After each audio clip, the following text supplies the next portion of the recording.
Je me rappelle la première problématique que j'ai déposée, c'était je n'ai plus envie de subir ma vie.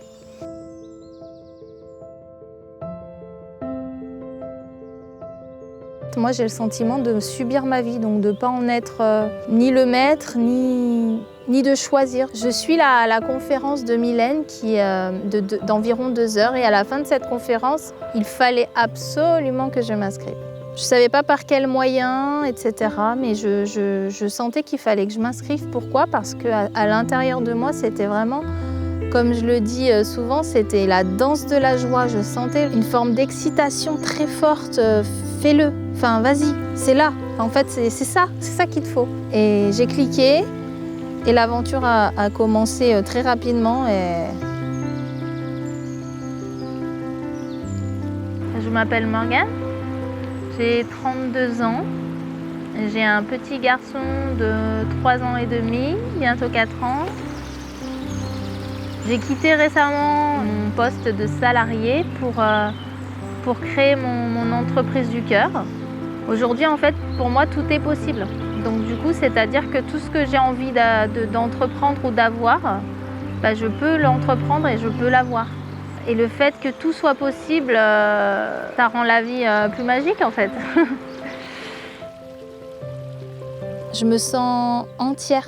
C'est vraiment ça qui, aujourd'hui, me traverse, c'est ce côté être entière et du coup voir le bonheur de partout. Là, ce moment que je suis en train de vivre ici et cette reconnexion à moi me rend heureuse et avec moi et avec les autres. Donc le bonheur, il est à cet endroit-là.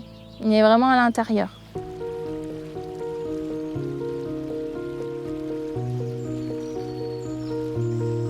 J'étais une personne très très anxieuse qui avait beaucoup de mal à gérer ses émotions. J'avais très très peu confiance en moi, très peu d'estime de moi. Je dressais un tableau assez noir de moi-même. Je me disais, c'est quoi le sens de la vie? Pourquoi je suis là? Qu'est-ce que je fous là? C'est quoi le but? Qu'est-ce que c'est être heureux? C'est quoi la clé du bonheur? Qu'est-ce qu'il faut faire pour être heureux en fait? C'est où? C'est à quel endroit? C'est ces questions-là un peu existentielles que je me posais avant d'entrer en formation. Et j'avais l'impression qu'en rentrant dans cette formation, j'allais pouvoir y répondre aussi. J'avais vraiment le sentiment que les réponses, j'allais les avoir à cet endroit-là en fait. Et je les ai eues. Un contexte d'accompagnement très sécurisant. Ça a été vraiment un accompagnement qui a respecté mes valeurs. Ouais. Très profondément. C'est la première fois de ma vie où je suis donc 10 sur 10, même 11, je dirais. 11 sur 10. Aujourd'hui, les résultats, c'est l'amour de moi. Je crois que je suis allée chercher et que j'ai trouvé. J'arrive aujourd'hui à détecter, là je suis en pilotage automatique, il y a trop de pensées là, je commence à faire tomber des verres, non ça va pas là, faut que je me ressente, faut que je m'assoie. L'amour que je peux me porter, que ce soit au travers du fait de m'écouter déjà. M'écouter, ça a été une belle déclaration d'amour que je me suis faite parce que du coup j'ai écouté ce qui allait pas, mes besoins, ce qu'il fallait que j'ajuste. Est-ce que ce que je faisais c'était en accord avec mes valeurs? Est-ce que ça l'était pas? Il y a tout ce travail d'introspection. J'ai quitté mon travail donc il y a un peu plus d'1 mois et demi, donc mon poste de salarié. Et du coup, je me retrouve dans un choix hyper consenti puisque je suis en train de créer ma vie, la vie qui me ressemble, donc qui respecte mes besoins, mes valeurs, mes envies, mon sommeil, mon alimentation. Donc c'est super.